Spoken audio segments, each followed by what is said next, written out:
Hello. Welcome to another edition of Sri's Sunday New York Times Read Along. My name is Neil Parekh. I'm the guest host today. Joining us is Deborah Kerr, an arts advocate, but also an Antarctica explorer. She recently went on a National Geographic-led expedition and will share pictures, video, and her impressions of the trip. We are live on Facebook, Twitter, LinkedIn, YouTube, Instagram, and our Digimentors website. We're also live on Scroll's channels, Scroll's Facebook, YouTube, and Twitter. Thank you so much. We have a great partnership with Scroll. They are one of India's most important independent websites. We're thrilled to be working with them to bring you this show. As you know, Sri has been bringing this show for about 9 years. I've been working with him for about 7 years. And it's always an honor and a privilege to sit in the chair and host when Sri is traveling or otherwise unavailable. And, when we were planning on our shows and looking at our schedule for this first 2 months of the year, and I saw that Deborah was going to Antarctica. We're friends on Facebook. She's a frequent viewer. You might know her from the comments if you watch on Facebook. And I saw she was going to Antarctica right around the time we were doing the 52 Places to Go show with Amy Virshup. And I said, we have to have her on the show. This would be so cool to get her impressions and share what she saw and heard while she's on the trip. Just as a programming note, so that you are prepared, we are going to be going a little bit long today. We have the New York Times for Kids special section. It's a print-only special section, which you can download from our website. We have the PDF through a special arrangement with the New York Times. So stay tuned. At 10 a.m., we will do a close look at the New York Times for Kids and give people a chance to download the PDF. You have until noon Eastern time to download that. So I definitely suggest you take a look. It is definitely worth getting. You can get the link from our website. We'll be putting the link into the chat in a little bit later. We also have a couple of other quick announcements we want to share. The show, our sponsor first is Muckrack. Thank you so much to Muckrack for your support of the show. We really appreciate it. They're a longtime sponsor of the show. And the show is produced by Digimentors, the consulting firm that Sri set up with his friend Andrew Lee several years ago. I am proud to be a vice president of events and communications for Digimentors. And one of the shows that Digimentors produces, it gives me support, time and space to do this show, is Shining Light on Shadows, a candid conversation about mental health. Dawn and I have been hosting this show now for a full year. We're at episode 24. We're going to do a second part on EMDR. EMDR is a psychotherapy treatment which helps people process trauma. And I don't have the acronym in front of me, but eye movement desensitization processing or something with an R. I have to look that up again. But join us Thursday at 7 p.m. Eastern time. It's going to be this has helped Dawn recover childhood memories that she lost after a traumatic, a violent incident in about 30 years ago. So we definitely are looking forward to that episode.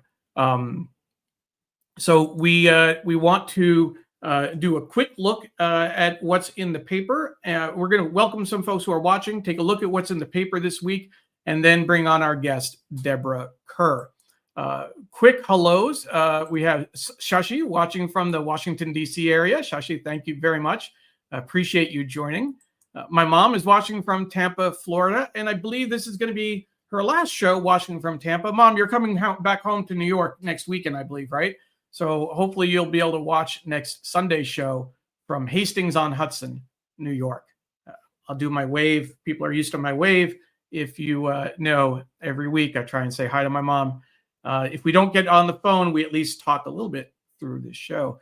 Jonathan is watching from the East Village, where things are not quite Antarctic, although I will say earlier in the week, it was definitely frigid here in Washington, D.C. Charles Chesler is watching from New York City. Charles, thank you so much for joining us. Stephen Kaplan, a longtime friend, personally and of the show, tagged Charles in his post.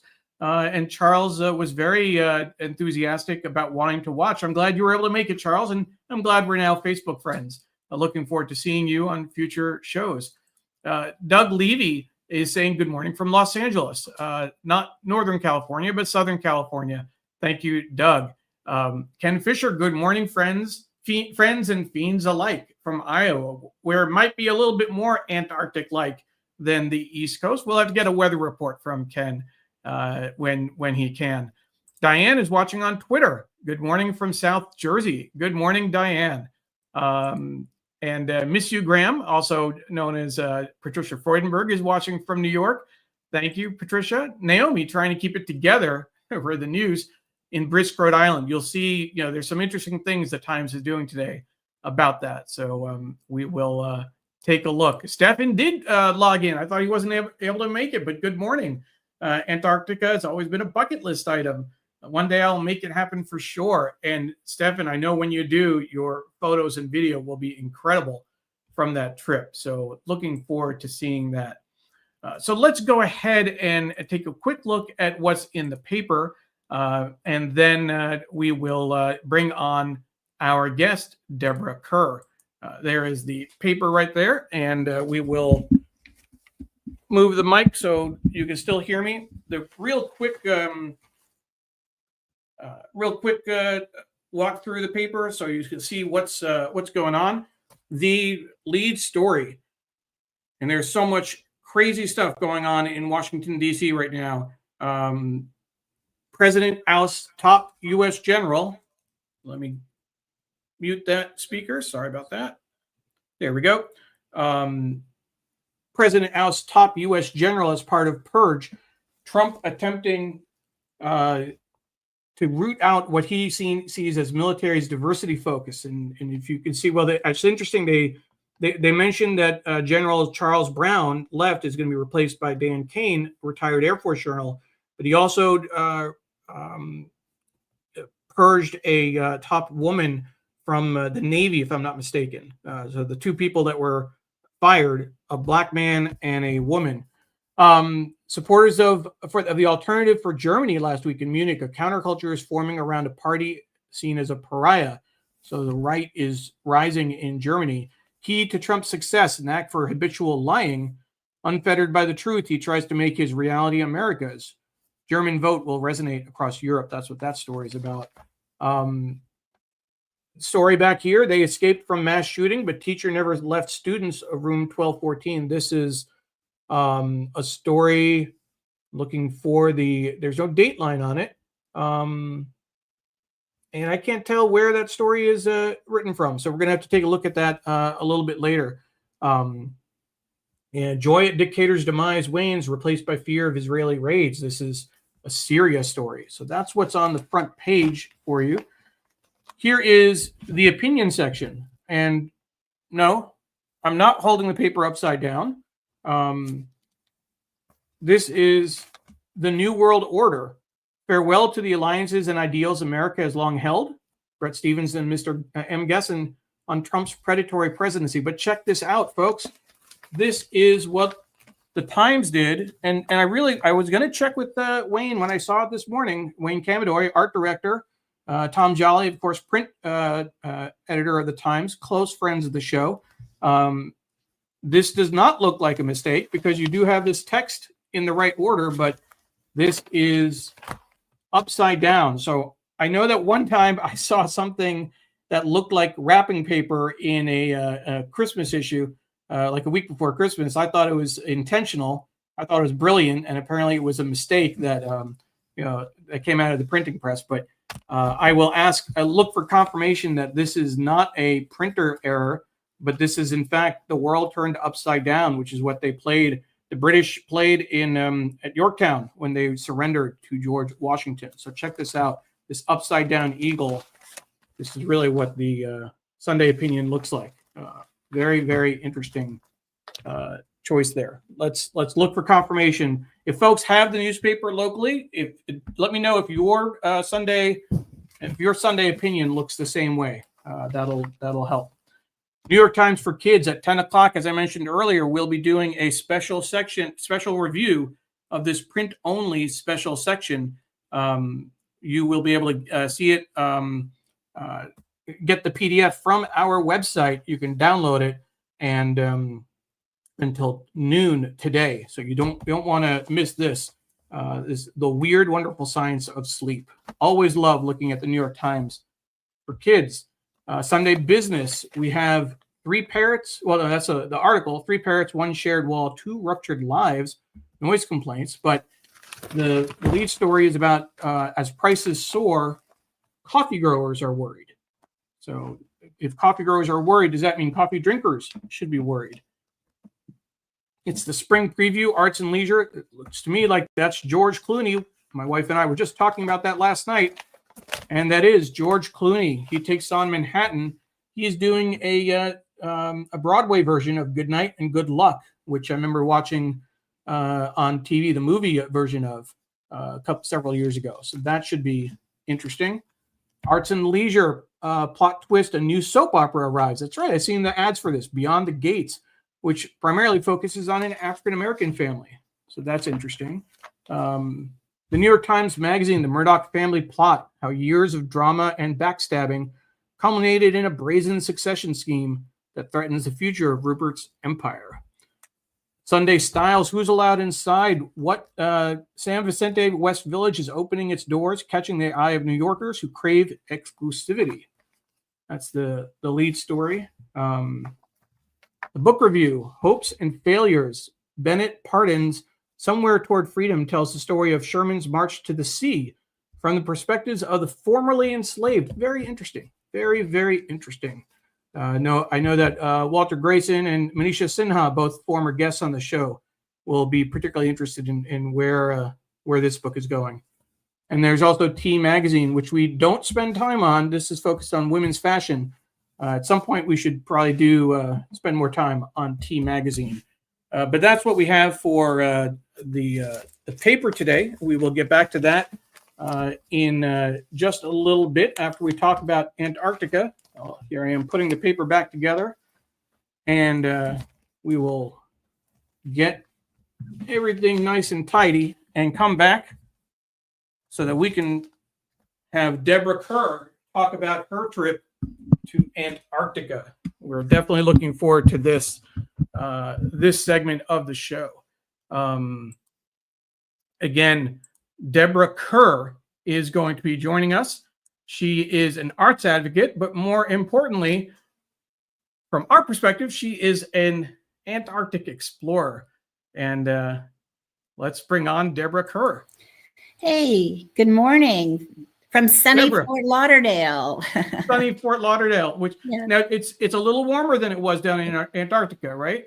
It is today, but I have to tell you, when we were in Antarctica, the United States was colder than it was in Antarctica because you all were having those big wind storms and snowstorms and everything go by. So, so here we are. So I'm going to take this off because it's in the 70s this morning. It's a little warm. You don't need that now. No, I don't.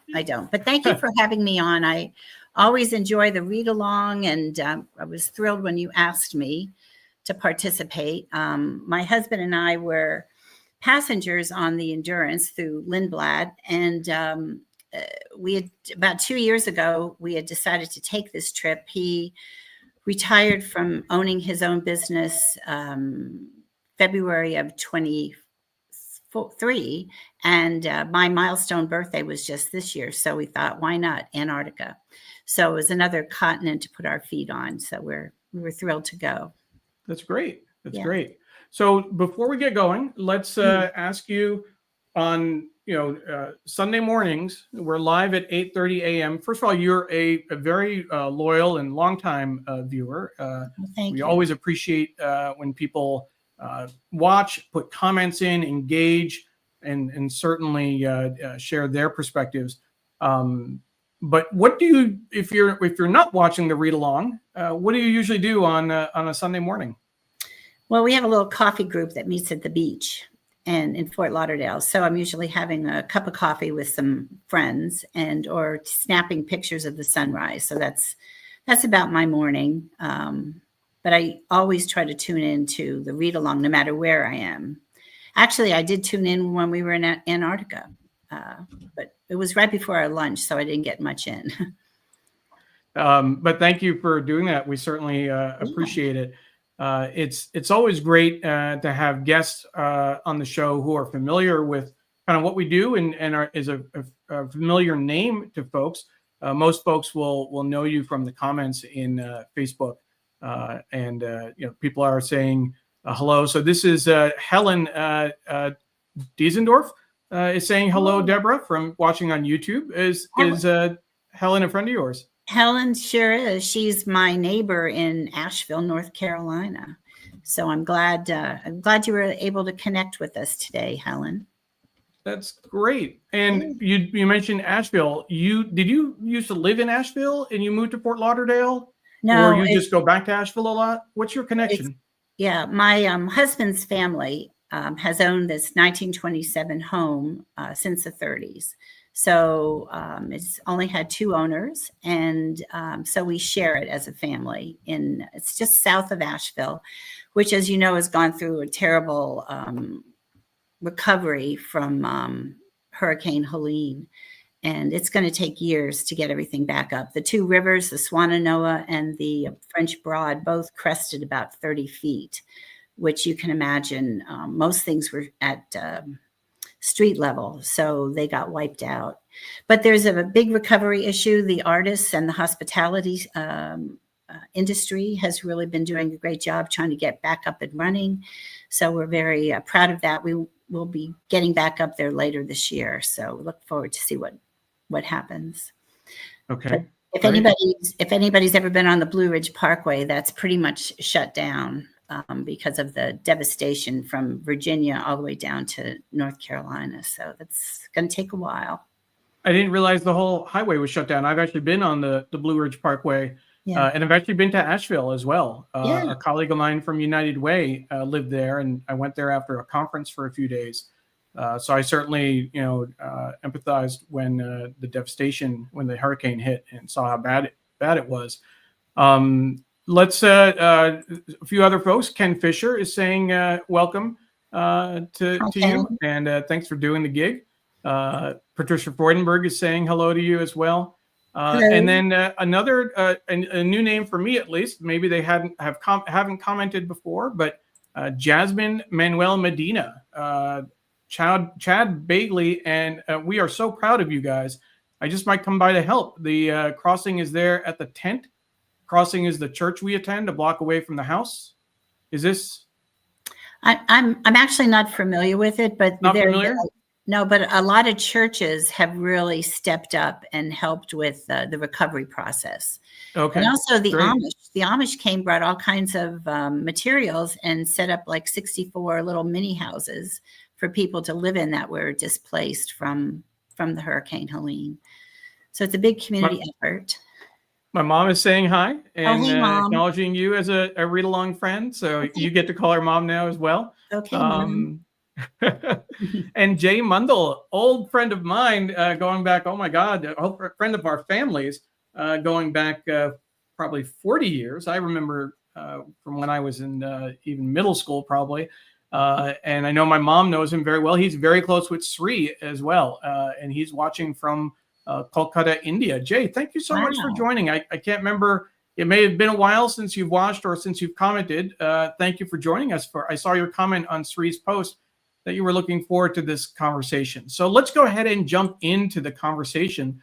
And I want to set things up. We mentioned that the New York Times we did the 52 places to go back earlier in the year with Amy Virshup, and Antarctica has been included on the list twice with the 52 places to go. So let's go ahead and see what they said about Antarctica first, and then we'll get Deborah's impressions. So we'll pull that on the screen right now. And that might be a little too hard for you to read. I'll just read it real quickly. This may be the last year. This is 2010. That last year that Antarctica is open to mass tourism, not because the ice is melting too fast, but because of restrictions that would severely curtail travel around the fragile continent. That clearly didn't happen.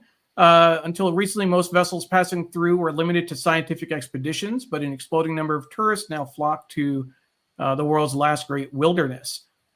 Reading down a little bit, with new rules taking effect within 2 years, tour operators are promoting 2010 as the last year to visit Antarctica, which is really interesting. 14 years ago, and launching this year, the compact luxury ship, I forget which liner, holds 199 passengers and features an outdoor heated pool, steam rooms, and private balconies that offer intimate views. So that was 2010 from the New York Times 52 Places to Go. In 2012, they actually wrote it up again. And you can see how different the New York Times Places to Go was those years. It really has changed in terms of their layout, et cetera, and their use of photography and video. And so let's see what they said. It was 32, still remote and exotic, now luxurious.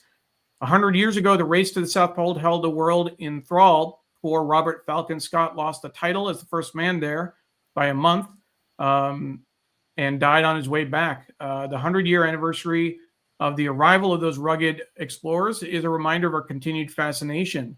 There's a White Desert is marking the event with a new camp. Let's scroll down. Another way to see the icy escapes is by ship. Abercrombie Kent's Le Boreal, for example, can navigate some of the smaller fjords. Luckily, though, the number of overall visitors will remain restricted, guaranteeing it is hoped to at least another 100 years of relative isolation and pristine wilderness. So that was what the New York Times said about Antarctica, 2010 and 2012. Deborah, let's take a look at some of your pictures from the trip and see what you have to say about Antarctica.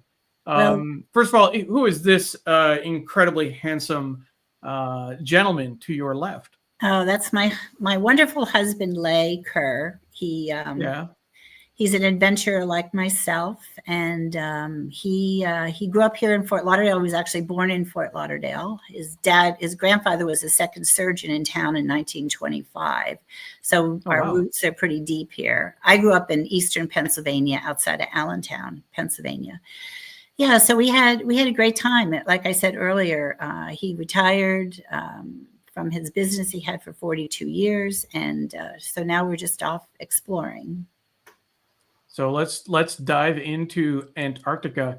This is I don't know how you pronounce Ushuaia. Ushuaia. So our journey began because we live in Fort Lauderdale. We flew out of Miami. That was the most direct flight. Our travel agent, Adam Martindale, got us on Air Argentina. You have to understand it's a 9-hour flight nonstop from Miami. So we flew to Buenos Aires. We were in Buenos Aires for 2 days. And then we got on another charter flight, 3 hours, down to Ushuaia, which is where we picked up the ship. When we flew in, it was cold, windy, and rainy. We were supposed to have a catamaran ride around the harbor, but unfortunately that couldn't happen because all the boats were stuck at harbor. But this was returning. It was a totally different day, sun shining. We got our passports stamped with Ushuaia and Antarctica at the little visitors bureau. And that was the center of town right there, it's a wonderful experience to be there. So this book, I was gonna set it up for you. This is a book about called obviously The Ship Beneath the Ice, the discovery of Shackleton's endurance. One of the most well-known Antarctic explorers. Shackleton's ship, the Endurance, actually sank in Antarctica. You were also on a ship named the Endurance. Did that ever give you pause? Well, it was a little nail biting at first. We wanted to make sure we weren't going to have the same end result. But, Lindblad has been a leader in promoting the protection of Antarctica. It's their 50th year in Antarctica. It was a big year. The Endurance and its sister ship came out of dry dock in 2020, which of course was the pandemic, not a great time to do that. We didn't have a heated pool, but we did have 2 heated hot tubs with infinity glass. So you kind of felt like you were in the ocean as well. Wow. So the interesting story about Munson Bound is that our cruise expedition leader, Jamie Coleman, he's British, and he spent a fair amount of time down in South Georgia in Antarctica. He actually spent 3 years on South Georgia Island, where Shackleton's actually buried.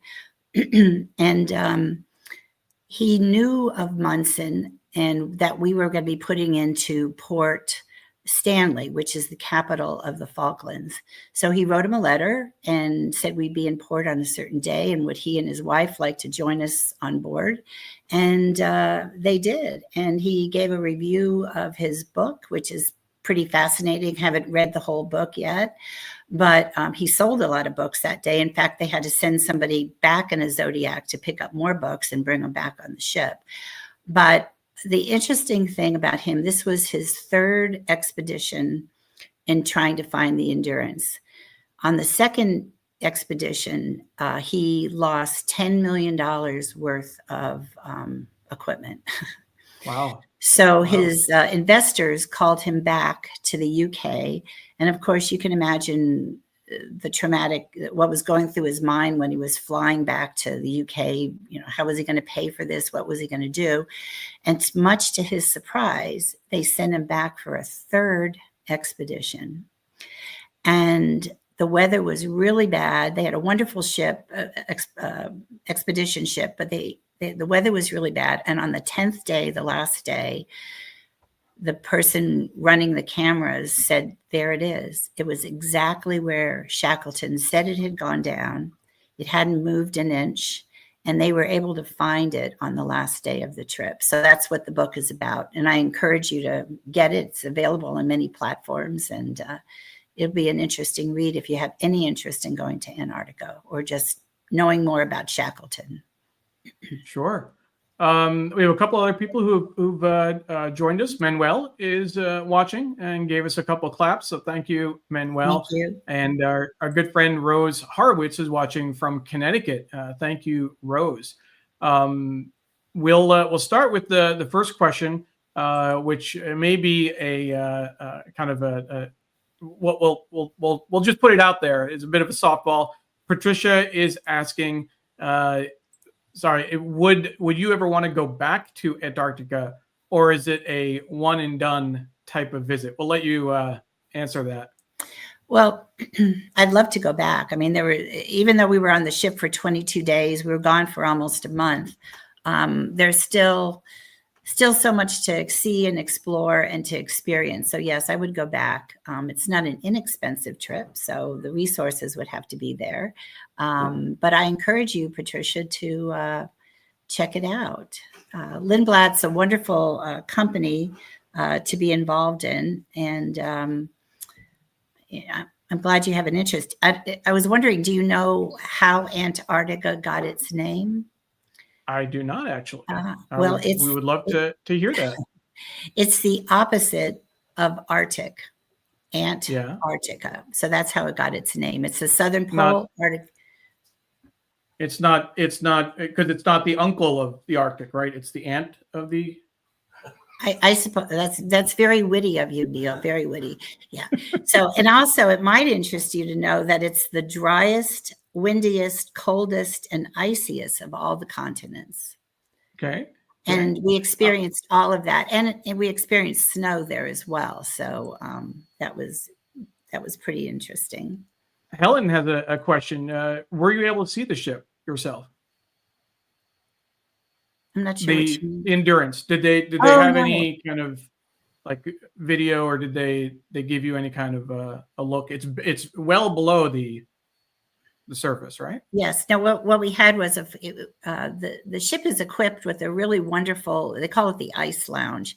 There's screens everywhere. And so when Munson was speaking, he did have an image that was projected on all the screens of the ship, below sea level there. So all we really had was a picture of it, which is also in the book.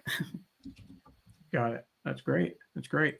Well, let's continue with this review. We have a few more pictures. This is a bridge. I forget the name. Mujer, Punta, not Punta, but something Mujer, right?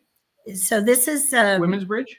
It's called the Women's Bridge. My Spanish isn't too good, but this is in Buenos Aires. We were fortunate. Lindblad put us up in a beautiful hotel, the Avion Icon, 5-star hotel in the 47th district. So about 25 years ago, they took this district, which was along the river, and it was basically old warehouses, and they cleaned out the warehouses and made it into shops and wonderful restaurants, and built these high-rise condo residences and also 5-star hotels across the river. So what I'm standing on is a pedestrian bridge named for women. So it's called the Women's Bridge. And also it's the shape of, if you were to look at people doing the tango, if you could picture the tango being done, that's sort of the shape. You can see that one pedestal going up. Actually, there were 2 people doing the tango on the bridge for us, which made it kind of special. But it connected both sides of the river. Great. So let's start now. What are we looking at here? Well, this is in the Falklands. This is the Saunders farm. They raise lamb and they raise chickens. And what was interesting to me, which I didn't realize, was Russ Saunders, who was my expedition leader on another Nat Geo trip from London up to Norway in 2019. This is his family's farm. And so they took us, we went by Zodiac. We did a wet landing onto the beach, and they barbecued lamb and chicken for us. And unfortunately, I met his mother, Louise, who told me that Russ had gone back to London for a few days, but then he was coming back and he was going to jump on the Endurance and do one of the 10-day, after our 22-day trip, they had 2 10-day trips, which just basically went from Ushuaia down to Antarctica and then back again, which I'm not sure. I love the idea of going to the Falklands for 4 or 5 days, and then South Georgia 4 or 5 days, and then the rest of the time in Antarctica. I'm not sure I'd be so happy to go through the Drake Passage for 4 days. It's a little bumpy, if you know what I mean. Got it. Yeah. So this is the Saunders farm. So this is a really, I encourage people that are watching to Google it. And I don't know if the link's available, but this is the A23A, small a at the end, glacier. It's a tabular glacier. It's 30 miles long. In 1986, it broke off. I forget the name of the shelf. It broke off, but it was stuck. When you're looking at a glacier, you have to realize that 1/3 of it is above sea. So 2/3 of it are below the ocean. So this was stuck for a number of years on the sea bottom. And in 2020, it started moving. And when we were going south, it was going north. And I hope this doesn't happen, but it's projected that it might impact South Georgia. But it took us over 3 hours to pass it. It's 30 miles long. It's the length of the state of Rhode Island, or twice the size of London. And when we were standing on the deck, we could see the calving, which is the breaking off of different parts of the glacier. So it was pretty exciting for us to see, but it was a rare treat. I'm sure. And then this is another view of the glacier. And that's another view. We were on the navigation. Right. The bridge deck is deck 7, which is where our cabin was. And so it has an open door policy. So 24 hours a day, you can go up there, camp out with the captain, Aaron, who was also the captain on my previous Nat Geo trip, or anybody who's, on the bridge deck. And so you could see from a different view the glacier that we were experiencing. Mm-hmm. And a couple folks, Dr. Tachi is watching from Fort Lauderdale, so probably not far from where you are. She was a guest on our show recently as well. She actually met Sri in Miami when he was down there. A very rare in-person Sunday New York Times read-along, like in the before times. Kaveri is watching, saying hi to Neil and Deborah. And Kaveri, of course, was a guest last fall from Ireland. She is an author and would love talking about her books, The Inheritance, more in particular. And she says, what a trip. You must have an ironclad stomach, which is true. Patricia says, wow, in talking about the glaciers. Charles is fascinated by this conversation. So thank you, Charles. So let's start looking. We're going to take a look at some of the penguins. Yeah, so this was just a big glacier floating by. And I think these are Adelie penguins that were just, hanging out till they could do their polar plunge or just hanging out.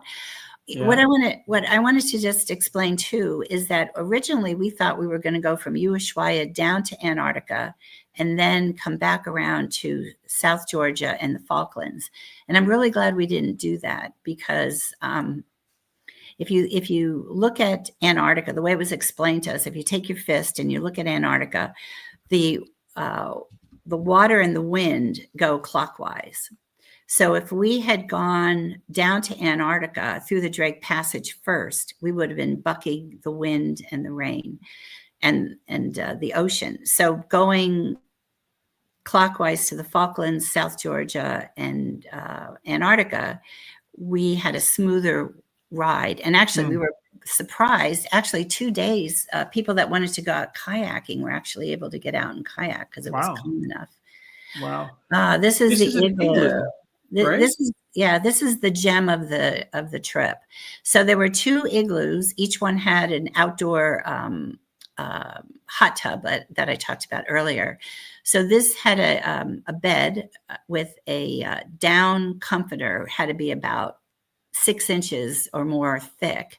They gave us wool blankets, and you could see on the corner they had water bottles and a little electric lamp. But the igloo is heated by the sun, so you want to make sure you do it on a sunny day. And we managed to spend the whole night there. It was just great. It was great. And they give you hot water bottles so you could stay warm. Good. So we're going to take a look. This was a particularly nice shot. This is which area is this? This is in Antarctica. I can't remember if it's St. Andrews Bay. I'm not sure which one it is, but I just love the light. And the reflection on the water. That it was Patricia is asking whether you're going to be writing about your trip on any blogs. I know you had an app that you were kind of charting your course, but are you planning on writing anything about this? Yeah, thank you, Patricia. Yeah, our really good friend Neil Hutton from Canada, who we travel with, he and his wife often. He introduced me to a travel blog that he does, and you're welcome to join it. It's called Polar Steps, all one word, and you go in and download the free app. Look in the lower right-hand corner, it says Explore. Put my name in, and then when I see the notice, I'll invite you to come in, and you can follow the trip as I progressed along. And it's just a great writing tool. So I don't know, I might pen an article or two. So we'll see what happens. Okay. Thank you for and we'll just put that, get that for folks. It's called polarsteps.com. you can join there. We'll share that for folks, so you can find that. polarsteps.com to be able to see some of what Deborah shared. Now, I know you shared in real time. Are you going to go back and kind of fill in details and write more about it, or was this like a journal that you kept? Well, yes to both your questions. So, the expedition kept us quite busy. There were like 2-3 things you could do a day. Some people were a little bit more adventurous than I. They went on. They were called long walkers. They took walks 2, 3, 4 miles up on the glacier. I was really more of the beach person. I just wanted to go across by Zodiac, walk in the penguin colonies, cruise the area. But yes, I'm planning on going back, filling in a few things. That's the nice thing about Polar Steps is you can post where you are, post a couple of pictures, do some writing, and then go back and edit. So I still have some things to add in there. And so people, when they go to that site, they have to find you. They have to send you a request. Yes. Right? So the bottom lower hand corner, it says explore, and you put my name in, and then it sends me a prompt. And so also any other trips that I might take, if you have your settings set for notifications, like we're going on our first river cruise in June to Amsterdam. We're taking the Rhine and the Mosel. So if I start posting there, you get a prompt that I was on that particular trip. Sure. So we have a question that I'm going to put up a picture first. We have this beautiful picture of penguins, and I do like your Deborah Kerr watermark on the pictures. That's always great. And I want to show actually 2 other quick pictures. One is the ship. This is the ship that you were on, right? Correct. The Endurance. Mm-hmm. Mm-hmm. But more importantly, I want to show some video before we get to Helen's question. Helen is asking a question on YouTube about the penguins. So let's watch some video clips first.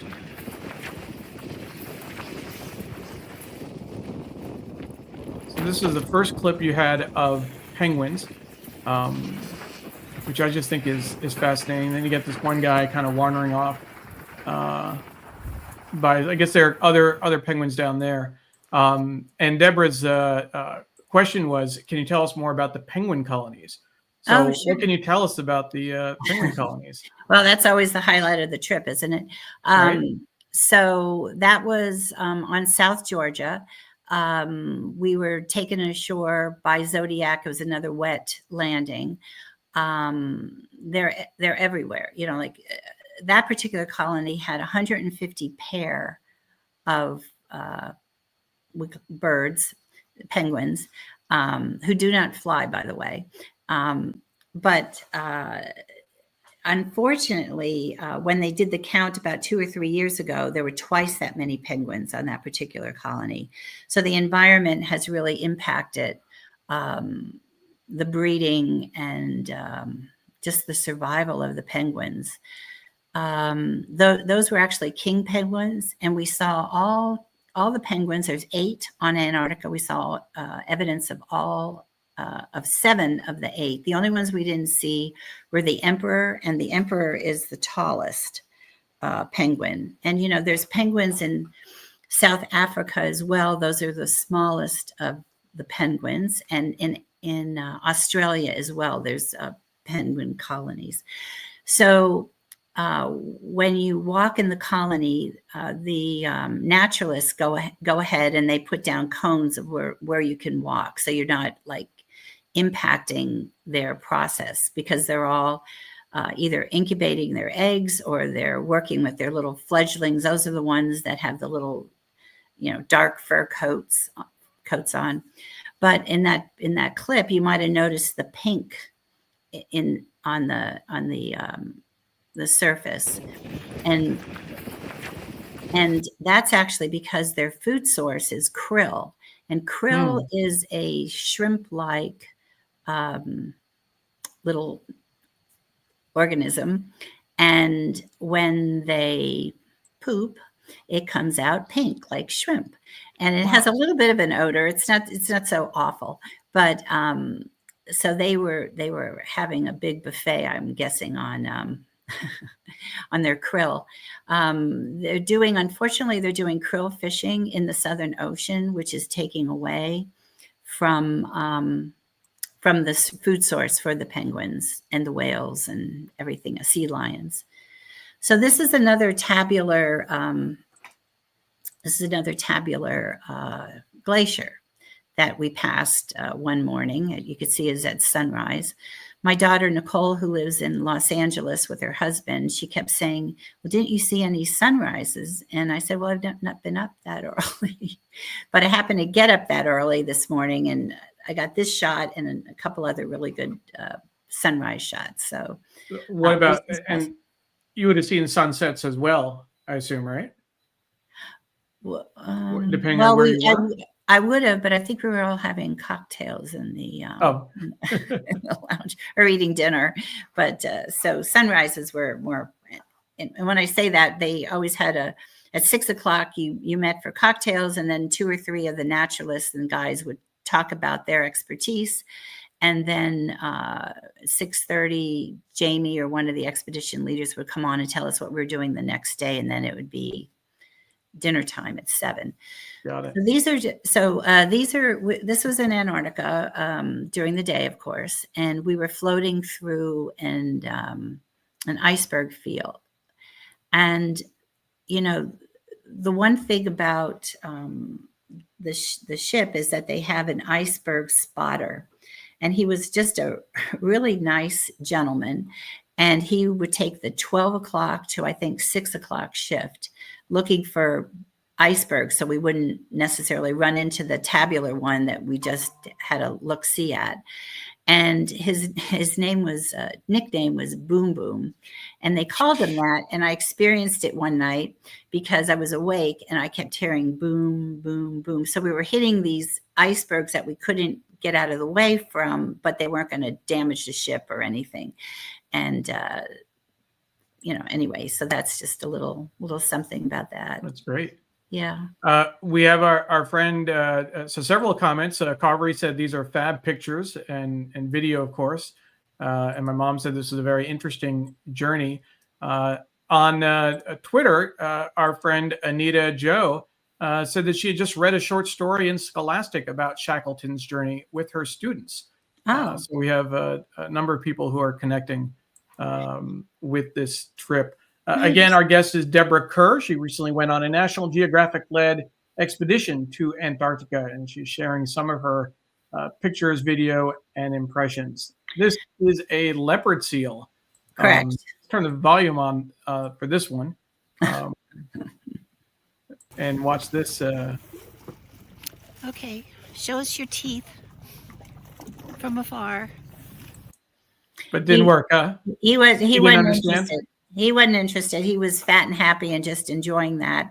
And I'd be remiss if I didn't mention 2 of our National Geographic photographers, James Whitlow Delano, who also publishes with the New York Times. He's American, but he's lived in Japan for 20 years with his wife. And he actually helped me with that particular shot. We were on a Zodiac. It was my last Zodiac ride of the trip. The Captain Aaron had beached us at Nico Harbor, which is a very famous little harbor, not easy to beach a ship, but we still had to go off by Zodiac. And so James was on that particular trip. So we talked about, he would just say, get the shot.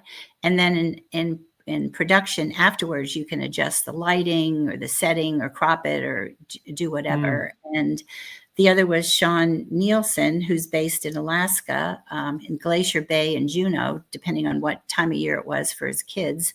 But he was also very helpful. That's good. We just had a great experience.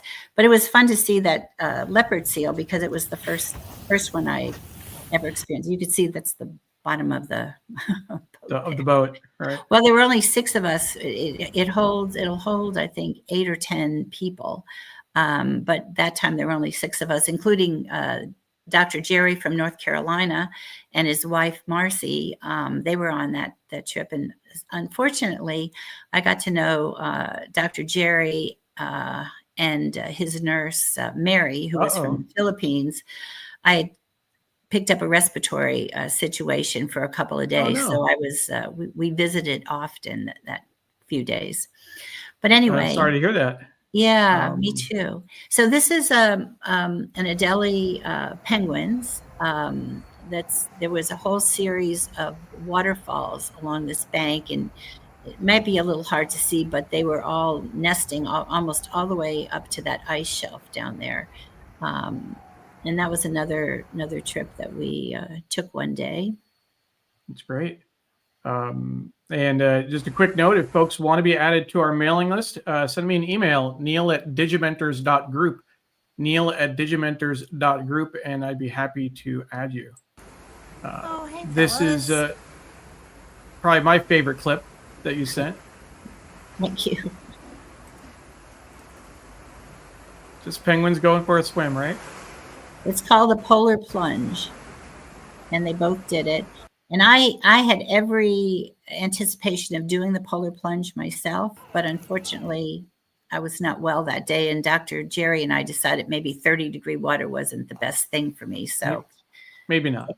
Another time. And that would be what I would go back to do. And this is another view of the penguin colony. Now, that person in a red jacket, is that one of the participants or a spotter? You were saying that their crew and this person here, are they all? Well, since they probably that fella there, that was Neil. Yeah. But I think I think this was probably another passenger on the ship. This was one of the largest colonies that we visited. When they're king penguins, and I asked our guide on the Zodiac going back to the ship, how big is that? I mean, it was just huge. You couldn't capture it all. And he said, I don't know. He goes, I'm a city boy. And I said, well, how about in Manhattan blocks? And because I knew he was from New York, he goes, probably 15 Manhattan blocks. That's how big it is, if it gives you a perspective. Wow. And they were quite chatty and noisy. And I think this fella here that you're seeing in the red jacket was another passenger taking a photograph. Got it. Yeah. Diana is watching from San Francisco. It's early for her there, so thank you, Diana. And she's saying she's a fellow visitor to Antarctica. She was there 20 years ago. Wow. And so, Diana, it'd be interesting just to get your perspectives in the chat if you type something in. We started off with showing the New York Times 52 places to go. Antarctica was a featured destination back in 2010 and 2012. And what was interesting is in 2010, they actually said that, this may be the last chance to visit Antarctica. In 2 years, they're planning on, really restricting tourism. And obviously that didn't happen. But you were there 20 years ago, even before the New York Times write-up in 2010. So any impressions you have from your trip would be much appreciated. We have Dr. And Diana says she did do the polar plunge. She used to scuba dive there one day. Interesting. Wow. Well, can I just interject? We had a husband and wife underseas team, Christine and her husband, Adam. They're based in the big island of Hawaii, but they have a project to go to each continent and dive and take video of starfish. And so this was their last continent. And the starfish are they're all different colors. You almost feel like you're in the Caribbean when you see the videos that they would bring back from their dives. They could only be down 40 minutes, just to give you an idea. Diana, you need to have a dry suit and a lot of people caring for you. But it was the pictures they brought back were interesting. The one thing I didn't know, and that's what was so great to have all these different naturalists, because everybody has a different perspective and a different education on things. But South America, Antarctica, and the Falklands all broke away from Africa. Mhm. And it wasn't until the Atlantic Ocean happened that they parted ways and split everything up. So, South America became connected to Central America, and Antarctica and the Falklands, went south. So at certain point, these islands were all tropical. And that's why you see evidence of starfish and other fish that you wouldn't necessarily think would be in that cold, frigid water. But I hope you get to dive it sometime. Interesting. Yeah. We have Charles is saying incredible to get so close to those penguins. And I know Charles is a photographer. This is my favorite shot again of the penguins. Talk about getting close. It's pretty incredible. Yeah. So, and I want to bring in a few other comments real quick, Deborah, because Maria is watching from Ireland. Lovely to see these amazing images. Maria Collins. Oh, Maria's my friend from Ireland, from Doonbeg. I'm glad you could make it, Maria. Oh, great. Thank you for watching, Maria. Yeah. And then Lauren O. Deborah, this is amazing. Thank you for sharing it with us. I'm guessing it's another friend of yours. Yeah. I'm not sure, but we'll become friends soon. No, I guess so. That's great. Great. Well, Lauren, thank you for watching. And Kavri is saying beautiful waterfall. That was an earlier video that we had. And I want to bring in, so this is kind of Deborah's kind of impressions and pictures and video. What's interesting for me is that at the same time, actually just a few weeks later, and this is the ship, I have a high school classmate of mine, Paul Baya, who is a cruise director for Oceania Cruise Lines, who's doing a trip through Antarctica right now. In fact, like in these last few days, he just sent me pics and video this morning. This is the itinerary. It's a 20-day trip. Yours was about 20 days as well, if I'm not mistaken. Ours was 22, but 22? we started. It was different. We started in Ushuaia and then went to the Falklands, which would be over by Port Stanley. Port Stanley's the capital of the Falklands. And then we went to South Georgia and then Antarctica and then back up. So they're starting in Chile and ending in Buenos Aires. Yeah, they're doing a full round trip and doing a little bit, toward the Antarctic Peninsula. But it's always great, and this is one of those things that I think social media is great for in terms of being able to share what you're doing. That it opens up the world to people to experience and kind of see where you're going. Here's a quick video that Paul sent, and we'll just watch this real quick. Look to the port side. We're very close to where they did their deep dives. Hopefully so you can hear a little bit of the audio. They saw whales on their trip. We did as well. We saw whales. There he's giving you the fantail there. Yeah. Yeah. No, we saw whales, seals. We saw everything. Sure. Isn't that great? Some great imagery and kind of perspective. We saw some when we were in Hawaii, and I know my friend Don Helmrich, who was in Maui just recently, had some incredible pics and video of whales.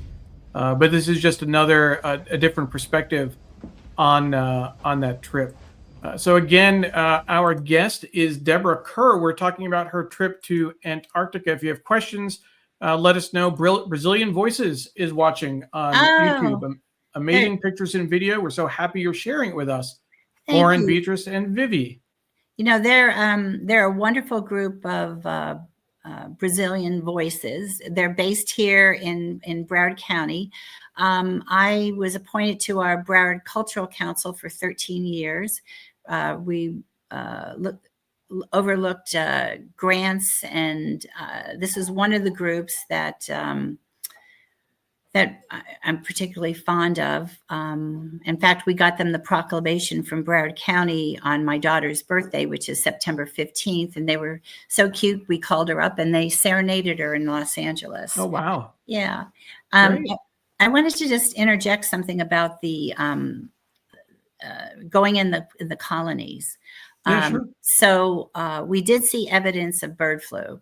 There were some skuas that we saw. There was a penguin thing, but they kind of it goes after their eyes. And so that's why the naturalists shied us away from those particular areas. James, the photographer, told me that the last time he was on Antarctica, which was during the pandemic, unfortunately for him, was that COVID didn't affect the penguins or the wildlife or the birds, unlike bird flu. Bird flu is getting into everything that we know about. So he said during that time he was able to sit down and let the penguins come up to him. But now we're not allowed to do that. So they said if a penguin approaches you or a seal approaches you, you need to take steps backwards and put your hands out and say no, no, and step back, because you don't want to get bird flu and you don't want to give them bird flu in case you have some kind of sickness. So there was actually a day or two where I didn't go off the ship because I was afraid, because I was not feeling so well. But but walking in the colonies is just truly amazing. There was a pair that I watched for a good 20 minutes, and she had her head tucked on her shoulder, and he was looking at her, and you just knew it had to be one heck of an argument. She was not giving up. Wow. Making him work for it. But anyways, amazing. Thank you. Thank you so much for sharing all of this with us and letting us live vicariously through you. It certainly, as Stefan mentioned, it's a bucket list item for a lot of people. And for some folks, this may be the closest we get to Antarctica. So thank you for taking the time. Can I share one little thing? So when sure, we were one last thing. When we were in Ushuaia, of course, you have to buy something for yourself. So this is what I brought home. My penguin apron. Penguin apron. Yeah. Nice. So I'll be cooking in that this summer. So thank you very much for having me on. Absolutely. For folks who may be joining us for the first time, again, this is the Sunday New York Times Read-Along. Sri Srinivasan is our host. I'm the executive producer and occasional guest host when he's not available. We're live on Facebook, Twitter, LinkedIn, YouTube, Instagram, and our Digimentor's website. If you joined us late and you missed some of the earlier conversation with Deborah, you'll be able to watch the show from the beginning on the very same links you're watching now, just a few minutes afterward. If you're watching on Instagram, it'll take a little longer for us to get the video up, but we will do it. Every week, we review the New York Times and interview a special guest, and we do it in reverse order. We did a quick tour of the New York Times earlier, but we talk with our guests, talk about their work, their projects, their latest adventure in this case.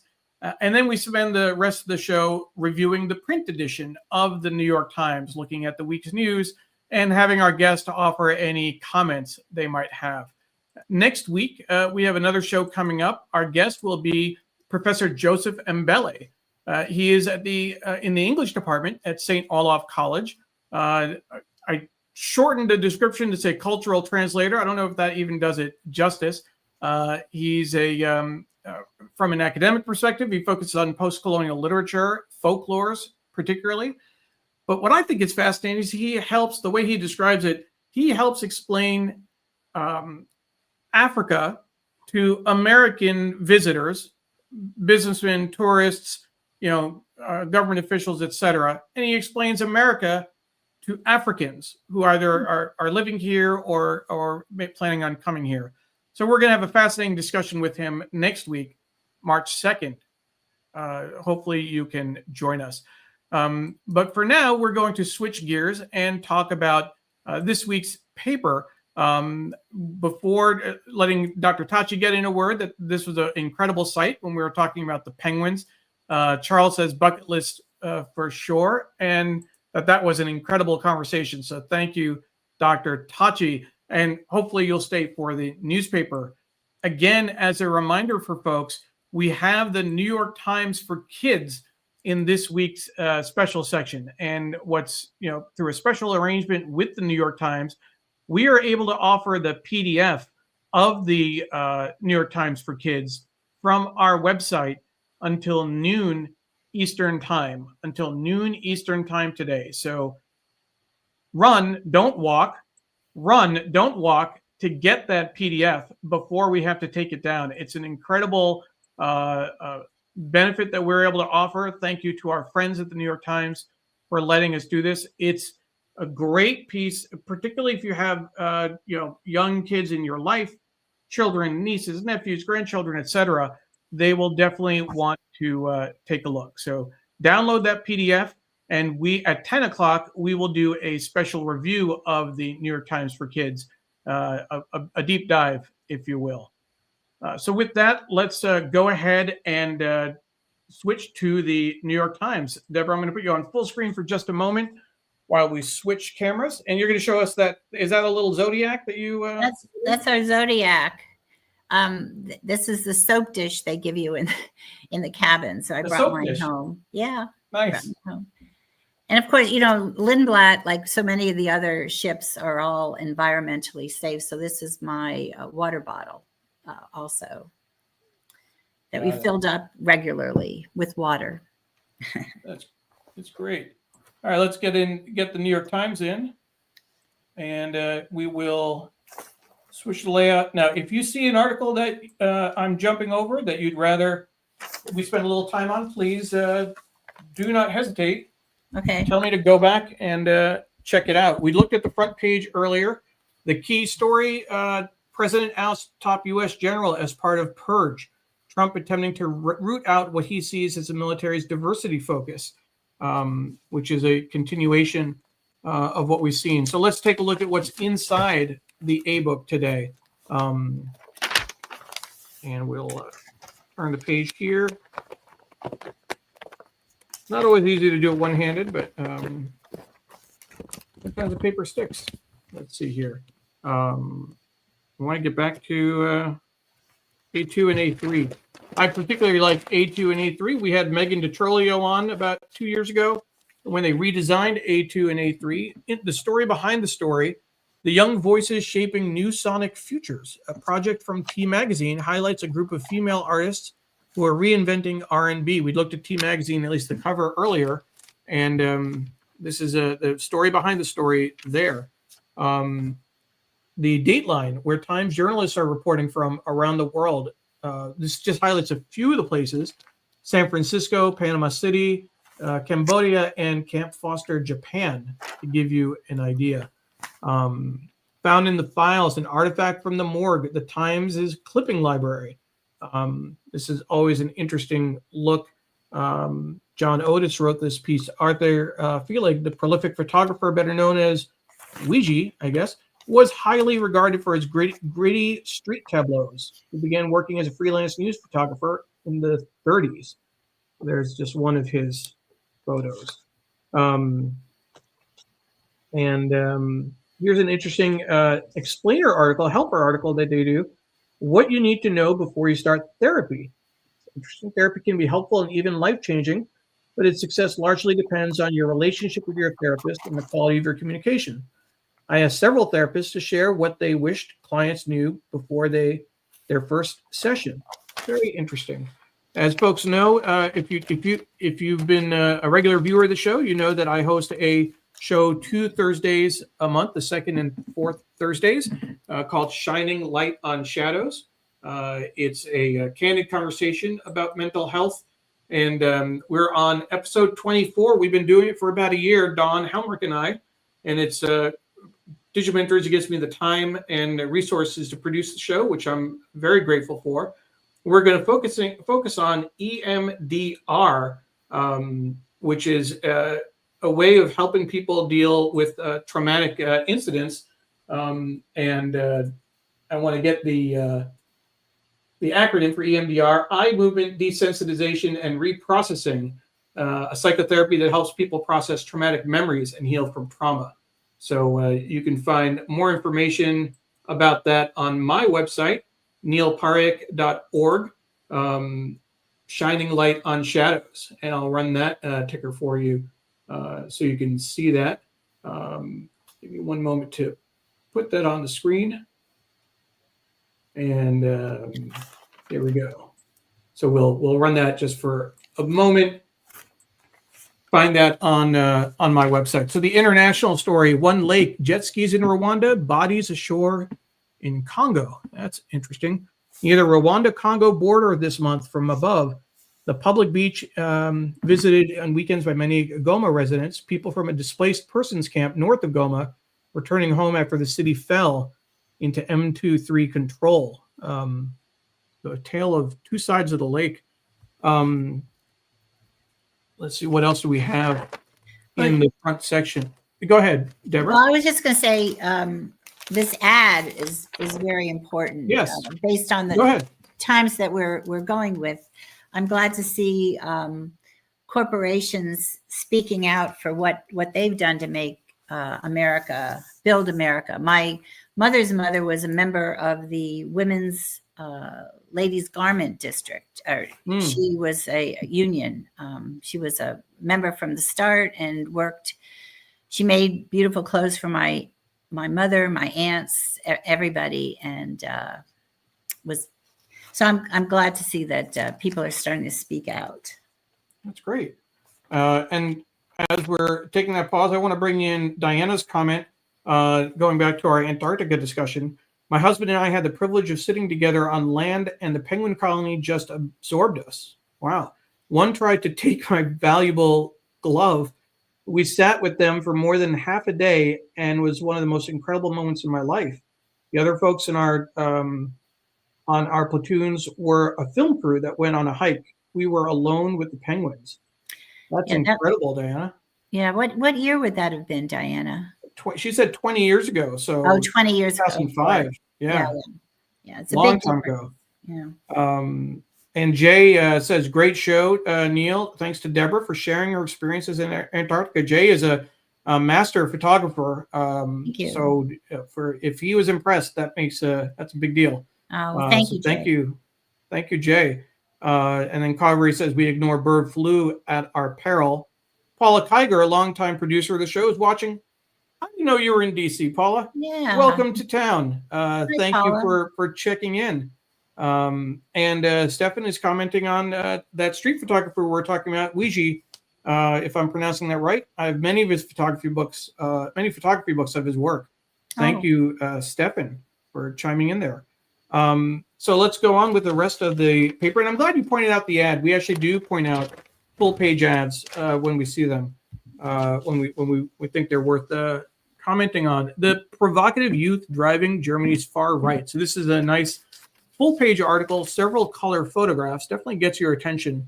A counterculture forms around a party seen as a pariah. This is very concerning, the rise of the right in Europe. Today's the big date, the big vote an election. in Germany. Yeah. So. Yeah. German vote will resonate across Europe as response to New World Order. Here is moving on. We have U.S. hardens on New Deal for Ukraine's minerals. Kremlin steps up efforts to seize key businesses. I saw a post somewhere in terms of the way the language is changing, the way we're cozying up to Putin and Russia, and not criticizing the war in Ukraine, not even calling it a war anymore. It's a conflict, apparently. But it's just changing the verbiage to try to get their message through. But could I just mention that in 1991, there was an Antarctic treaty. It's called the Madrid Protocol, and it prohibits on Antarctica mining and requires environmental impact studies for all new activities. There's 12 countries that are part of that particular pact. So hands off Antarctica for those minerals and resources. Got it. And I do see a question on Instagram that came in. I'm sorry I didn't see this earlier. From what I can tell, Diana at Philbacher from what I can see from your username, was asking how long ago your trip was. So Deborah was in Antarctica back in, January. was it January, right? Yeah, Of this year? January. Yeah, January this year. We got off the ship on the 30th. That's right. We That's spent right. another night in Buenos Aires and made our 9-hour flight. We had a 8 a.m. flight, so it was. But fortunately, you have to have a really good travel agent because he's been to Antarctica a couple times in Buenos Aires, and he put us in a hotel 10 minutes from the Buenos Aires airport, which had a shuttle that ran every hour. So we got the 4:00 shuttle so we could be at the airport 3 hours before, and had a fabulous Argentinian restaurant there. So we had our fill of steak and wine. So, and before we leave the Germany, let's see, the Germany conversation, Mary C. Curtis is watching. Mary C. Curtis, always good to see you. She was talking about the Germany vote. Germany is very worried that Elon and J.D. Vance have been meddling in their politics, absolutely, cozying up to the far right, taking their campaign global. Yes. So thank you for that. And Naomi has a question out of curiosity. The other Deborah Kerr was an amazing actor. Any relation? No, well, but thank you for the question, Naomi. I'm not related. My dad said he named me for Deborah Kerr. She's Scottish. They pronounce it Carr. My husband's family's Scotch English. So they named me for Deborah Kerr. And then when my husband and I announced our engagement, I hadn't even thought of this, but people were coming up to me telling me their favorite line from a Deborah Kerr movie, their favorite movie she was in, and then I put it all together. So I only use it if it gets me better dinner reservations, and it got me great theater tickets one time in Las Vegas. So I'm happy to use it. But thanks for the question. Wow.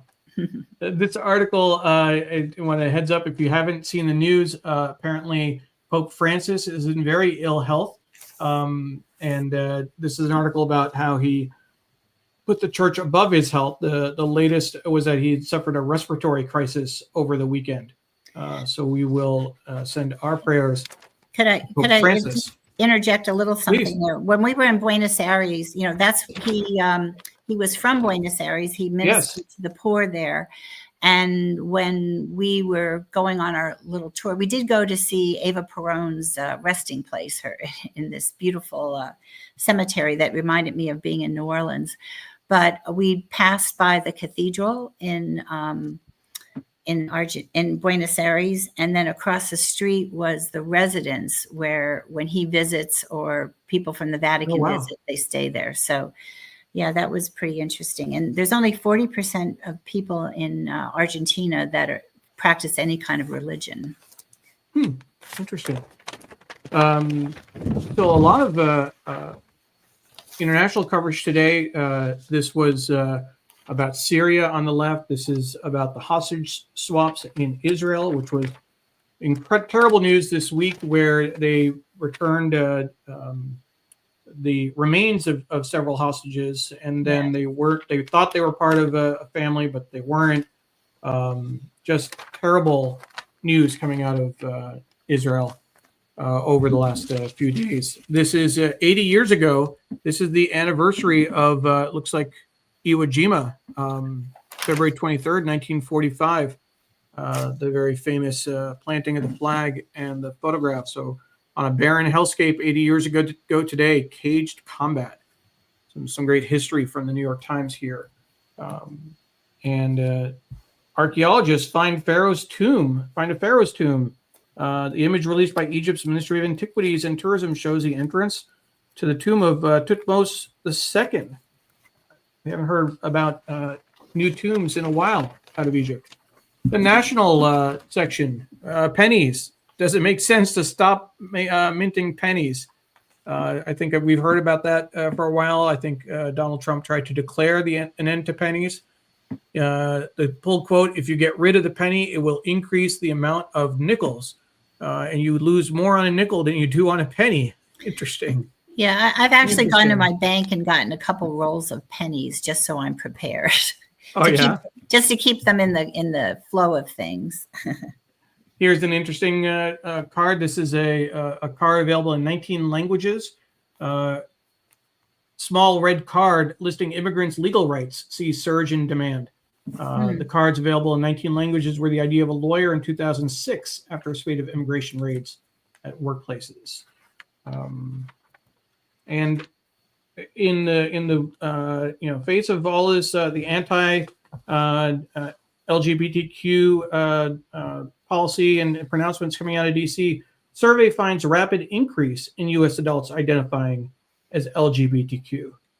So that's an interesting stat of people identifying, more people identifying. The article about key to Trump's success, his knack for habitual lying. He's been doing that forever, from what we can tell.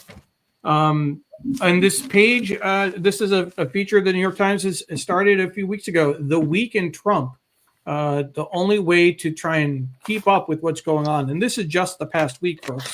It's been a little bit more than a month now since the inauguration. The New York Times is tracking the actions and significant statements of the second Trump administration's first 100 days. So maybe they'll stop that after the first 100 days. But this is a helpful review for folks. Civil servants using any levers they can to push back on Musk. The latest, if you didn't see, Musk sent out an email to all employees to send back 5 bullets on what they did last week. And if they don't respond, they will take that as a resignation. So that is very disturbing. But what I thought was interesting, and I don't know if I'll be able to find it real quick on Twitter. I saw a report from Edward Wong that he had shared. Let me see if I can bring that up. Yeah, let's see. Give me a moment. I'm going to try and share that with folks. Thanks for your patience. I'm doing it left-handed and reaching back across my body to a different computer. There we go. So that post, you may have received a message from the U.S. Office of Personnel Management requiring you to submit work-related accomplishments. The State Department will respond on behalf of the department. No employee is obligated to report their activities outside of their department chain of command. And what's interesting, his commentary on that is, this is the text of an email sent last night by a top State Department official to employees telling them not to respond to the OPM email that went out that I just referenced. Officials at other agencies sent similar emails, so there might have been a coordinated effort against Musk. I think that's an interesting development. I know several people who work in federal agencies, and I've been thinking about them over the last several weeks. Certainly thankful that I'm not in their shoes and worry about some of my friends and colleagues, not just those, but people who work in DEI, people who work at nonprofits, research institutions getting federal funding. Deborah, please. Could I just interject? Today in our local Sun Sentinel newspaper, there was a protest in front of the Tesla dealership. Well, they're not a dealership technically, but on Federal Highway in Fort Lauderdale, they had 200 people show up with protest signs. It was coordinated by a woman whose daughter had worked for the USDIA. She now lost her job. She can't find another job. And so they were just out protesting. And as this photographer would have such great luck, he was standing there and one of those Tesla Cybertrucks passed by on the street. So it was a big protest in town yesterday. I wanted to get back to this article that started on the front page. I couldn't tell where it had, where the dateline was from the front page, but they escaped from mass shooting, but teacher never left students of room 1214. Oh. And I hadn't, they did make a reference. The teacher was Ivy Shamus, whose husband would be waiting at home at the Valentine's Day dinner. And if folks know, and it's not listed, I don't think I see it in this first section, but when you go inside, you realize that they're talking about the shooting that happened on Valentine's Day in Parkland, Florida. That's Marjorie in Stoneman Broward. Douglas High School, Yeah. Broward County, exactly. So this whole two-page spread, this teacher never left her students. That's what keeps me up at night, thinking I was the only adult in there. So a very moving article. I'll be and looking forward to certainly reading that. Yeah. Look through that. You'll definitely want to spend some time with that.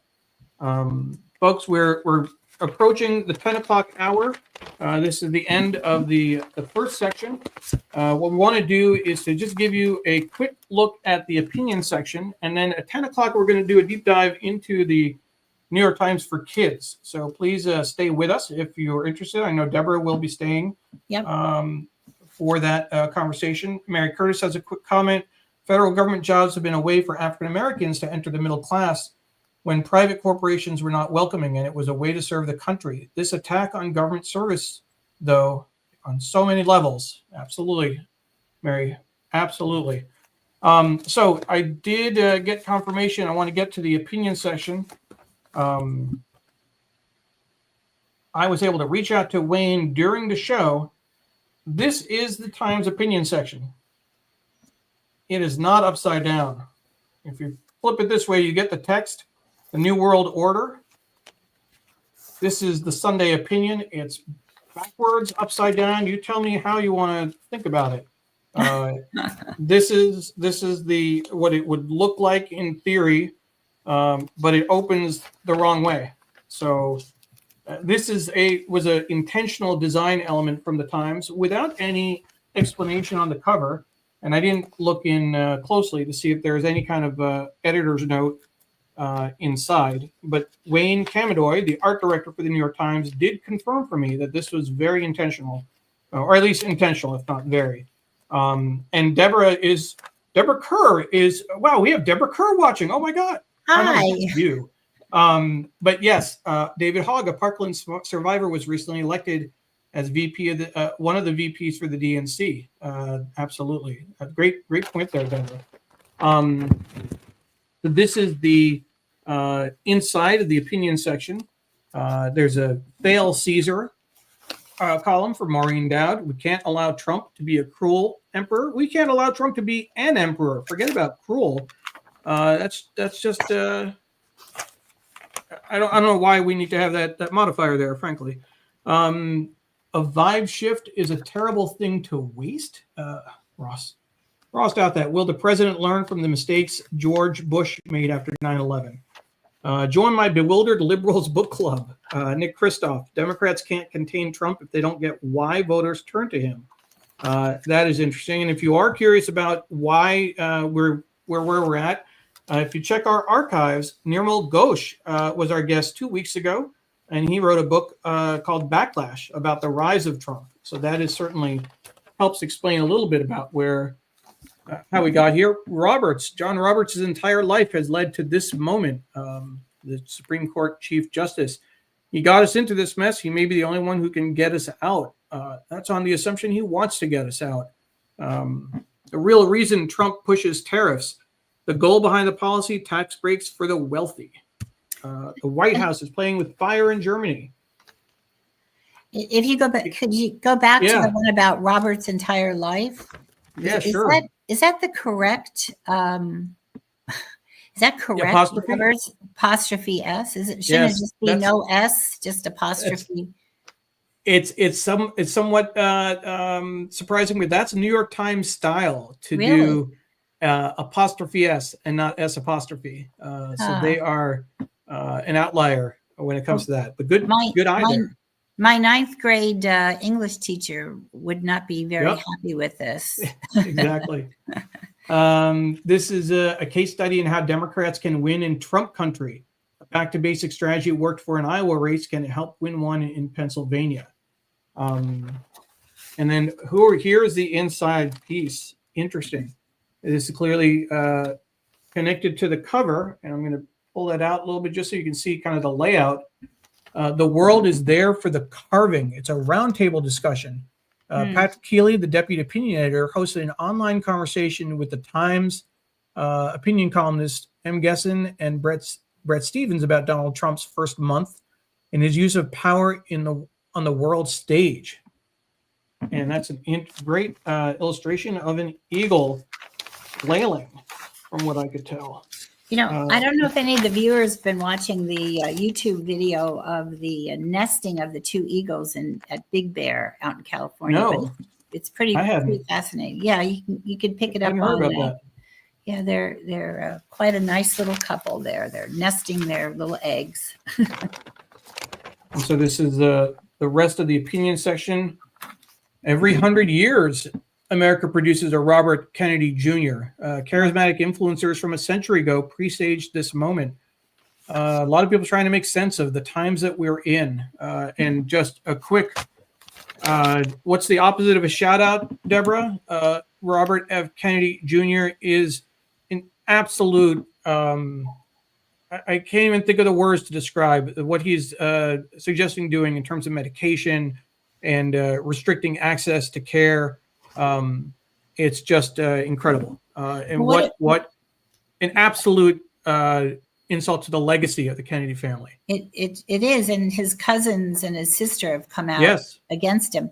But what's playing out now in Texas and in New Mexico is this huge measles outbreak. Yes, the measles outbreak.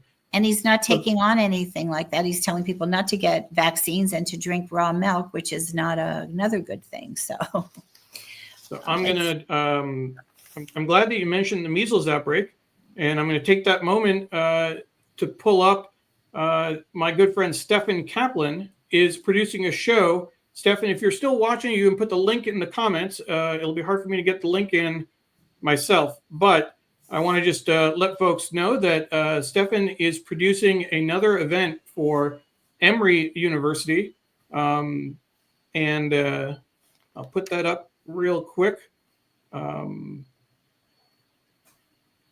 There's an author Q&A that he is producing with Adam Ratner, professor of pediatrics and microbiology, hosted by Maren McKenna, who's a journalist. Booster shots, the urgent lesson of measles and the uncertain future of children's health. Since you brought that up, Deborah, this is going to be on Wednesday, February 26th at 7 p.m. Eastern time. Certainly encourage folks to check that out. For sure, of course. And that's on Facebook, and I'll try and drop that link right quick. We're just at the 10 o'clock hour, so I want to make sure that we wrap up the newspaper and move to the New York Times. Here's the link in for people watching on Facebook. There's the link. I'll leave Stefan to share more details about that show, but that'll be an important conversation. Anyone concerned about health? Trump's actions are a victory for Putin. In their silence, Republicans are betraying the Ukrainians, national security, and their own party's values. And then this back page, this is our country, and we have no other, an opinion. Excuse me. Mr. Chek is a Kyiv-based novelist and a sergeant in the Ukrainian army. Ms. Sadash is an independent photographer and visual storyteller based in Kharkiv, Ukraine. So here's some photographs and interviews with people in Ukraine. And there's that upside down Sunday opinion page. But again, I still can't understand. I'm not sure if it's upside down or backwards, but either way, it is definitely something. We have a few other comments. Let's see. Naomi, Trump, Musk, and his minions have undermined the essence of American democracy, and the ripple effect is already being felt all over the world. Jonathan follows the Times informing the possessive, like the serial comma. It makes things clear. To be fair, in part, it's what you're used to. And he says, interesting show. May reread Mr. Popper's Penguins after this. So thank you, Jonathan.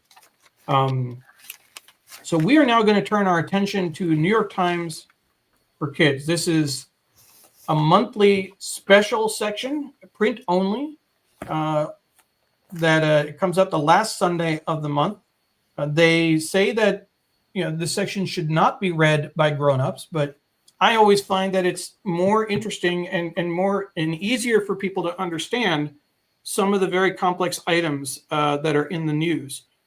So we definitely review it and we celebrate it. And again, the PDF is available from our website. If you go before noon today, you'll be able to download the PDF. Is that noon Go ahead. today, Eastern Standard Times? My Noon. nieces live out in Seattle. Yes, noon Eastern time. So we Okay. have an hour, about 2 hours from now. Okay. You can always download it yourself, Deborah, and send it to them. People Well, don't have to get it independently. I'll do that. Thanks. Understanding the time zones, but yes, you have until noon Eastern time. It's the only place you can get the PDF for this special section. But we'll do a quick video review of the section. So this special section, Dream On, it's the weird, wonderful science of sleep. And I thought here the articles that they have in this month's issue: why TikTok went dark, meet a 9-year-old subway speedrunner, space is a junkyard, the president's new crew, and how to fight a wildfire. So they do cover a range of different issues in the paper. So let's take a quick look. And I also want to make sure folks get the link to download directly. So I'm going to put that in the comments in Facebook. If you go there, you can download the PDF. Yes? I just want to say this illustration by Ori Tor. I'm not familiar. Which but one? On the front page. Oh, yeah, front page. The Okay. artwork is really very interesting. I mean, there's like a monkey on a spaceship, and I mean, it's just a really interesting take on dreams, I guess, huh? Yeah. Well, I think it's supposed to evoke dreams and how, there's just a random, I mean, there's no logic to it. The transitions are just very, very strange for folks. Yeah. Especially with the cat peeking through there. Yeah. So let's take a look inside this first article, Inside the Times. So they do their own kind of Inside the Times column, which is great. My Job is to Interview Movie Stars by Kyle Buchanan. So they explain that to their younger readers, and their advice, his advice: do your homework, avoid yes or no questions, and don't get starstruck. I think that's good advice for anybody. I think. And so then we have a little column, a letter to my iPhone, and this is: Dear phone, my inseparable. It's 8 o'clock. I just put you in my pocket. I hope you are well there. This is interesting in terms of, I think the way I take this is the relationship that kids have to phones when they're old enough to get a phone. This is, a big discussion in our household. We're trying to hold off as long as we can. Emily is 11 years old, so we do not want to get her phone just yet. Dr. Tachi says the New York Times is actually a work of art, and this cover certainly fits that bill. That's true. I like the last comment, Neil. It says, come to think of it, it might be better if both of us separated for a while and learned to miss each other in order to find each other better. Sort of, separation makes the heart grow fonder. Some good advice and applies to both phones and people in some cases. Yeah. I would guess. Not that I'm suggesting that for you and Lay or me and Pam, but well, I might just have to take my own journey back down to Antarctica and have Lay follow it on polar steps. There you go. The national article: look inside the president's cabinet. And that's, of course, not the cabinet per se, but a look at the Secretary of Education, the Secretary of Health and Human Services. We talked about RFK Jr. earlier, the Treasury Secretary, and other members of the cabinet. And again, this kind of easy to read explanation, perfectly fine for adults. There's a lot that people can learn by accessing the information this way. Sure, true. Singing, dancing, trending, spying, a TikTok timeline. So this gives a nice little history of TikTok from 2014 when it started, all the way to 2025 and the ban on TikTok that definitely got a a lot of kids' attention. They were seeing. I know Emily's friends were getting the notices. CapCut went down as well, and then it came back up. Certainly caused a lot of concern for folks. Here's a tiny story. 37. The number of giant live beetles discovered in a shipment of Japanese snacks at Los Angeles airport this month. Well, they said eek, but yeah, ew definitely would work. The 4 to 6 inch scarab, stag, and darkling beetles didn't sneak themselves into a bag of chocolates and chips. They were hidden there to be smuggled into the country illegally and sold to collectors. The customs agents plan to send the bugs to local zoos. Oh my. Ugh. Wow. Here's a nice career piece, How I Became a Librarian. And then I thought this was actually one of the better pieces in this month's issue. If you turn the page, their national story, What They Saved from the Fire. So they talked to kids 8, as young as 5 and as old as 15. This is from the LA wildfires and little profiles showing what they grabbed real quick as they ran out the door. Sort of a little, it's very sweet, like the little girl's tutu and the Mickey Mouse. And but what's a little bit disturbing is that when you think of all the houses that burnt down in all those fires, the amount of toxic waste from insulation, from the foam they put the fires out. And the EPA is now saying that they are not going to do anything to scrape the land. It's up to you if you want to do that. Yeah. There's also people trying to study how it's impacting the environment underseas. All that ran off into the ocean. So these kids, it's really a good piece here. What they thought was important. Absolutely. Kudos to the kid that brought his sneakers. I really needed those. Well, and he may be a sneakerhead. We don't know. That might be, their kids. Some kids are really focused on their sneakers. I want to get in this comment from Kaveri that loved today's show. Thanks for Neil and Deborah for taking us on a very interesting journey. Thank you, Kaveri. Appreciate that. And we're doing a little bit more, looking at the New York Times for kids. For just a few more minutes. It's kind of a bonus section that we do once a month for this print-only special section. As a reminder, you can get the PDF from our website until noon Eastern time today, noon Eastern time. This science article, How Wildland Firefighters Tame the Blaze. So a good follow-up piece on the LA wildfires. And then Houston, we have a problem, space junk. And it's something obviously we've heard about before, but it's good to see it explained. Oh, wow. Kids. Now, the centerfold is really something to behold. Wow, this is amazing. All right, so let's figure this out. This is first of all the big view of the piece, and then while you were sleeping, which I think was the name of a horror movie, if I'm not mistaken, or maybe it wasn't a horror movie, but I thought it was a movie. It starts off, have you ever thought, and the first thing I'm going to say, Deborah, is, dang, this font is small. Yeah. So for my 51-year-old eyes, I don't know about you, but yeah, I've got to lean real close with my progressives. Yeah. So it's not so much that grown-ups shouldn't read the paper. In some ways, they maybe can't read the paper. Have you ever thought about sleep, like really thought about it? Because when you do, it's actually kind of weird. After a long day of running around, learning new things, laughing with your friends, watching TV or playing games, your body just powers down. It doesn't feel like a long time, but a whole night passes. And when you open your eyes again, you usually feel better than you did before. It kind of feels like magic. So what's actually going on?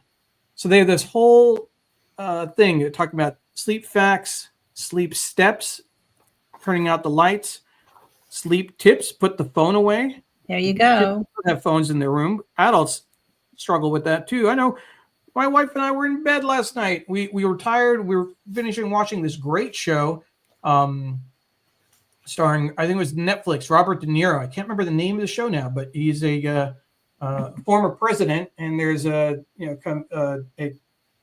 cyber attack, and it's a really fascinating show. But it got late. We turned it off. We went to bed, and then we were on our phones for another half hour before. Oh no! Oh no! But sleep, put the phone away, and then sleep steps drifting off, starting when your head hits the pillow. And then this is about a weird dream. Sleep, another sleep fact. My weirdest dream, teeth for sale. Yeah, that's after they lost their 10th tooth. You always wonder what the tooth fairy uses it for. Yeah. So there's they have steps in between these kind of anecdotes. They have a light dose about 20 minutes in. And then let's see, 4 must be here. Deep sleep about an hour after you fall asleep. 5, welcome to dreamland about 80 minutes after falling asleep. And then start again, step 6, about 90 minutes in. And then all these tips and weird dreams, facts. Again, this is all really helpful for adults to understand and know how to manage sleep. And then they have a little chart in the middle to track. Oh, this is really interesting. Yeah, it is. To track your sleep, screen time, drinks, exercise, hours slept, and how you felt the next day. Instructions, how good did you feel? How many hours did you sleep? Yeah. You can't quite tell, from the graphic, but if you get that PDF, you can get just to that circle. That's an interesting chart to fill out.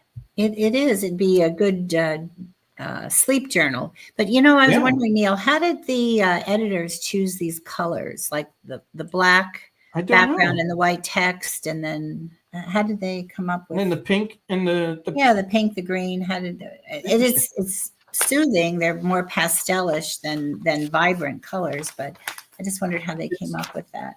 It's been a while. We had several years ago, we had Amber Williams, who was then the editor of the New York Times for Kids, as a guest on our show. And, she explained a lot about the background at the time, but maybe we should work on getting her successor in to do a show with us to kind of catch us up on what's going on. I like that. So the travel section, hold that train. Here comes the Bay Area's youngest speedrunner, which I didn't quite follow in terms of what this was about. I don't know if this is like a game or something. Follow Ben's route. And then school's out, who's hungry? Afternoon snacks around the world. I thought this was interesting. They go around the world for different snacks. And the first one they have is Bhel puri from India, which is actually one of my favorite snacks. Only can get it when we go to a restaurant or something, but they also have one from France, stuffed dates from Saudi Arabia. Oh, I like those. Dul, I think it's called, if I remember correctly. And then pão de queijo from Brazil, if I'm pronouncing that right. Cheese bread. Chapati from Uganda is also an Indian bread, Indian flatbread. And then something from South Korea that I can't quite pronounce. Real life castles right here in America. Wow. The Biltmore Estate in Asheville. Yeah. Get Asheville in there. Yeah, I know. So I was going to mention, we get an annual pass for the Asheville, for Biltmore Estate. We're there almost every day walking or having lunch or doing something. But they are going to have an exhibition this spring of King Tut's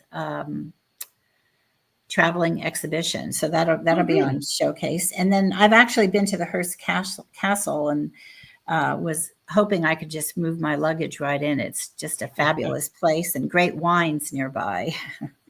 They have the Belvedere Castle in New York City, and then Iolani Palace in Honolulu as well as part of this lineup. And Dr. Tachi says, I love the kids section. Dr. Tachi, thank you very much. If you have kids in your life that you think would be interested, make sure you get that PDF and share it with them. They will thank you later.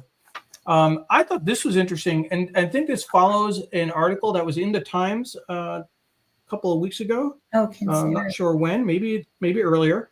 Yeah. About quinceañeros for boys, quinceañera celebrations, but are now birthday celebrations for the boys when you put the O on the end. And they're doing their own thing. Well, equal rights for boys and girls. Right. So these are the traditional celebrations for 15-year-olds. I think in the Mexican American, I don't know if it's Mexican American specifically or Latin American, throughout the Latin America, but quinceañera celebrations for girls for many years. Here's a lesson, how to chit chat. That's interesting. There's a lesson on making small talk. I think there's some adults who could use that lesson. Yeah. I don't know. I don't disagree. And then there's a favorite song, "Eye of the Untold Her," and so a description of that. So, and then there's a little the end that brings you to the end of the section. So this has been the New York Times for Kids, their special section, and adults. Yeah, we should make that a little thing. New York Times for Kids and adults. Yeah, small print. And we're playing off their editor's note. This section should not be read by grown-ups, but we strongly believe that it should be. There's a lot to learn, and they make it easy for folks to learn. So check out the New York Times for Kids. You can find it on our website.